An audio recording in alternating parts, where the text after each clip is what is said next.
Hi, Tristan here. I just thought I might share with you a little bit of something about the Bebop scale. If you haven't checked out my other posts so far, yeah, feel free to, and feel free to add your thoughts. Okay, so I'm looking at the Bebop scale. The Bebop scale is basically a way of making scales work rhythmically. Guys like Charlie Parker, Dizzy Gillespie, they sort of worked this out as a system during the 40s. People have been doing this stuff previously, but I don't know if anyone had written it down and that kind of stuff. So a lot of people still use the same kind of ideas now and modern kind of versions of jazz and other sorts of stuff, but here's a real basic version of it. Okay, this basic principle behind it is most major scales have got 7 notes. Most of the time you're playing in 4/4, 7 against 4/4 is what you do. Okay, so what they did, they added an extra note so that you have 8, and 8 and 4 go together real well because it's 1 and 2 and 3 and 4. Okay, you've got 8 notes. Okay, so the scale that I'm going to be working with today is the C major bebop scale. I've mentioned a little bit of stuff before in one of my previous posts about harmonizing the C major 6 chord and the diminished chord, and this is sort of related to this in some kind of way. But here's the scale. Okay, so practice this. Okay, so very quickly. Okay, on the A string, you can play C on the 3rd fret, D on the 5th, and E on the 7th. Okay, I actually put a stretch between my first two, so I'm using first finger, second finger, and pinky. Okay.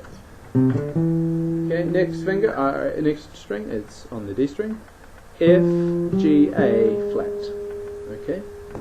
And there's no big stretch between those. It's just 4 notes, four fingers stuck like that. So C, D, E, F, G, A flat, and then I do a little shift. A, B, C. So it's 2, 4, 5. So here it is. Now I can go up and down.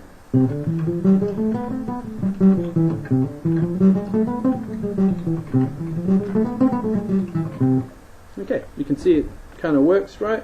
Let's hear the normal C major scale in the same kind of way.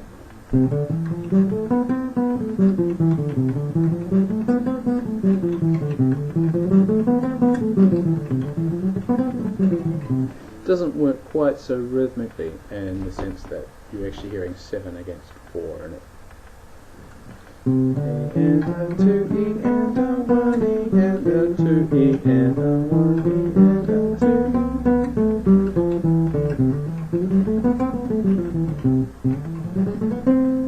That one sounds much better, at least. Okay. Okay, so that's our first inversion. Second inversion, or starting from E. So we started from C.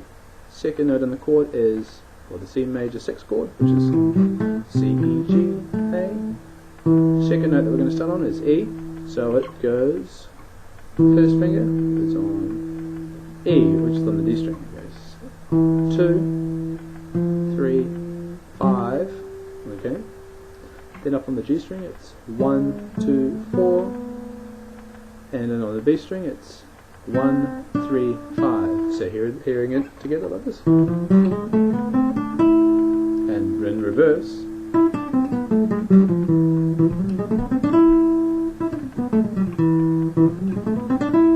Okay. Okay. Next inversion, starting on G. Okay, we're going to start on our second finger here, so it's G. 5, so on the D string here, it's 5, 6, 7 up to the G string, and that's 4, 5, 7, and then up on the B string, 5, 6, 7. So it sounds like.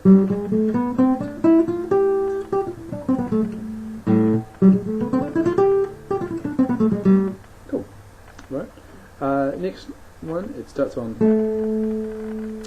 A, which was on the 2nd fret of the G string, and this is the final version of the scale. Well, not the final version, but final one we're working on. So it's going to start on A, which is 2. This is on the G string here. It's 2, 4, 5, up to the B string. 3, 5, 6. Up on the E string, it's 3, 4, 5. So here we go.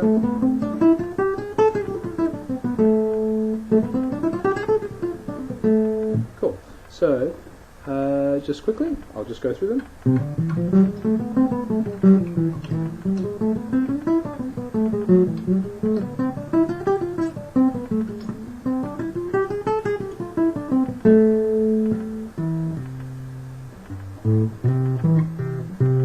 Okay, cool. So that whatever note, whenever you start from one of those notes, it's giving you a kind of a C major 6 or A minor 7 kind of sound.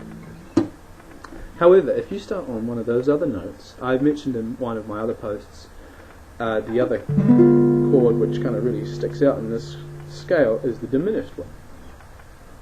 And if you work up the fingering patterns for those, you end up with some really kind of diminished sounding lines.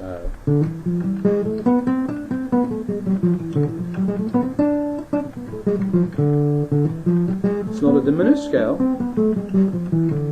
but what it does do is outline those kind of the diminished kind of sound. The reason that the other side of the thing that the bebop scale also does is that when you are going up and down the scale, the downbeats, the 1 as opposed to the and, so 1 and 2 and 3 and 4 and, those are all going to be in notes which are a part of a C major 6 arpeggio. So C, E, G, A, C. And it works if you start on the other, on a different, if you start on D, F, A flat, B, C. So that's why it outlines it, because the downbeat is going to be the note of the arpeggio that you want to be playing. So to a certain extent, going up and down the bebop scale is the same as doing an arpeggio. If you've got questions about that, do post and I can maybe try to explain it a little bit better. But basically, the downbeat emphasizes the important notes of the chord that you want to start on. So I've given you the C major 6 fingerings. You can probably figure out the one starting on the D, F and A flat and B.